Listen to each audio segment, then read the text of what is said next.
Head coach Paul Cox from Morehead State in your first season. Coach, last year your team made it to the first round of the NCAA tournament and eventually faced off against the eventual national champions of Florida State. How does that experience help this team continue to where you guys want to be? Yeah, I think like from the remaining players that are with the program, I've learned that it was a great experience. Quinn Huddle, who's my assistant, was part of the previous staff too, and he kind of like filled me in on what the experience was like. I think we've got some senior players like Anna Lawler and Erin Fight and Maddie Feldhouse, Regan Garrett that were part of that, and where we have such a young team, it's important for them to share kind of the story of last season and the excitement of doing that and getting back to that. I think as a program, as we set standards, it can't just be a one-off thing. It needs to be a consistent thing. So I think like with the experience that the seniors have been through, some of them, I'm their third coach, so they have been through quite a lot, and I think their experience is going to be invaluable to the younger players in the team. I mean, we hold 11 freshmen this year. So it's going to be a real invaluable knowledge and experience they're going to pass on to them. All right, well, terrific. Coach, what are some of the things that you like most about this team, and what do you feel some of the strengths are? Yeah, I think the first thing I noticed when I first came in the spring, I mean, we had a spring roster of 16. There was a few people coming back from injury, so we were very thin this spring. But the one thing that I noticed was just the drive and the will to win from the group. And I think that's, if you don't have that in a team, it's quite challenging. But this team has got it kind of in abundance, and it was really exciting to see in the spring. And then where we've added, 14 new players to this fall season, I think the biggest thing for us has been that competitive nature that we've really kind of embraced as a group. I think that our trainings replicate games, which I think is hard to do a lot of the time because training and games are two different things. But I think we're doing a decent job of replicating, a game like mentality and speed in training. So that's one thing that I've been really excited about this group. And we played an exhibition last night, and it was you saw it transfer like it was. We've been playing at the same speed all preseason, so it's been good. Well, Coach, you had mentioned it just a little bit, just a couple of moments ago, about players like Anna Lore and Maddie Feldhouse.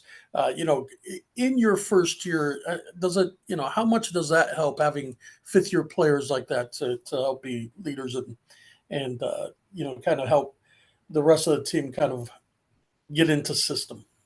Yeah, I mean, 'cause- I mean, when new players come into a new environment, they're kind of looking to the returners of like, how do you do things here? How do things run? And those two, and I put Erin Fight in there too. She's a fifth year. She transferred a couple of years ago from Arkansas Pine Bluff, but between the three of them, they set the standard in training in terms of their work ethic. They're here on time.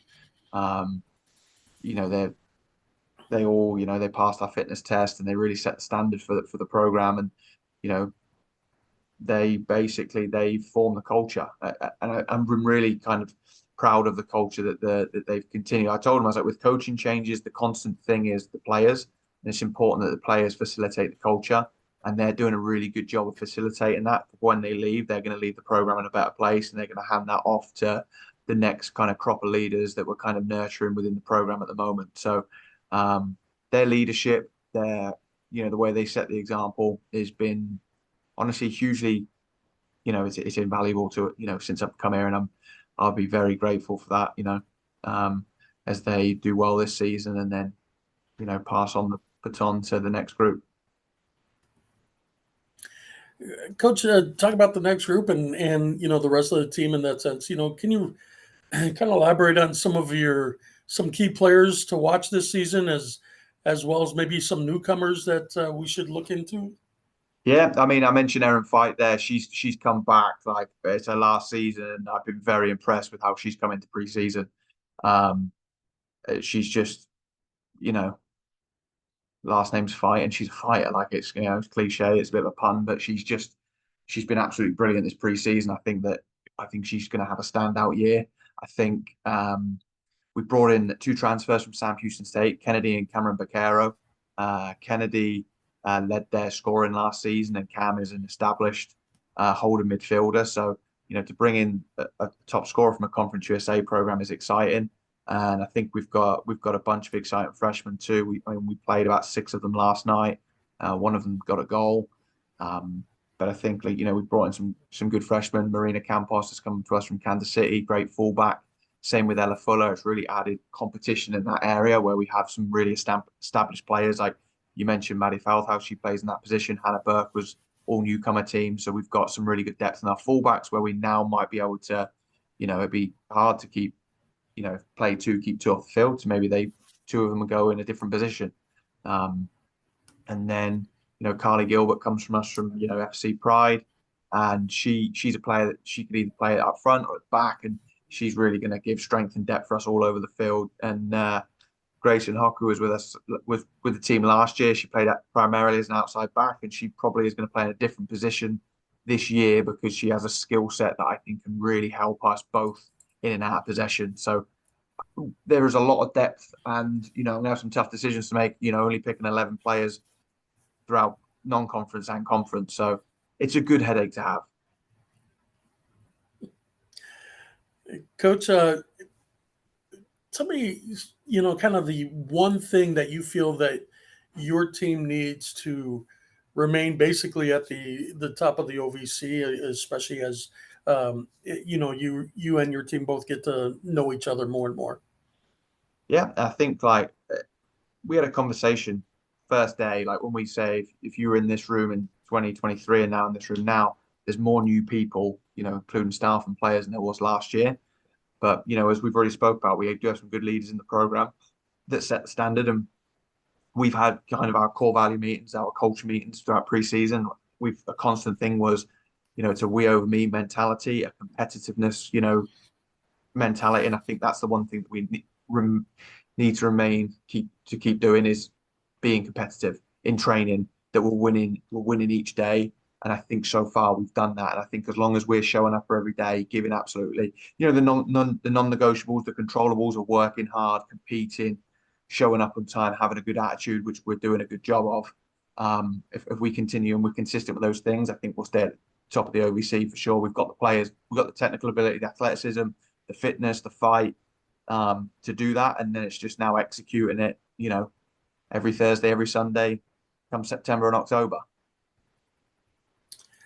Well, Coach, about ready to head into non-conference play to start the season. You've got a nice, challenging schedule ahead of you. You got teams such as Kentucky, Radford, Mercyhurst, teams who's had some success. How does this help you, and what are kind of your thoughts on, the non-conference schedule helping prepare your team for conference play?